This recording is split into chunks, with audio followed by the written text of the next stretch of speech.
ఈ రోజు సమయ సందర్భిస్తున్నాను పెంట్ హౌస్. ఈ సిరీస్ పేరు పెంట్ హౌస్ కన్నా పెంట హౌస్ అని పెడితే ఇంకా బాగుంది. మృగాల మధ్యలో మనుషులు బతుకుతారంటే ఈలే షిమ్షూరియోన్ ఓయూని. సిరీస్ చూసి 2 ఏళ్ళు అయిపోయినా ఇంకా డిప్రెషన్ లోనే ఉన్నాను. దీంట్లో ఒక్కొక్క దానికి ఒక్కొక్కోడికి సిగ్గు భయం అనే పదం అంటేనే తెలియదు. చొన్సోజిన్ ఇది టీచర్ తక్కువ మర్డర్లు ఎక్కువ చేస్తుంది.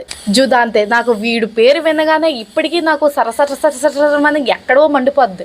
స్టార్టింగ్ లో నేను వీడిని చూసినప్పుడు పతి పరమేశ్వరుడు అని అనుకున్నాను. అనుకోవడం నా తప్పు. వీడు వేసే వేషాలు చూస్తే కత్తి తెచ్చుకుని నేనే పొడి చేసుకుని చచ్చిపోవడం మంచిది అనిపించింది.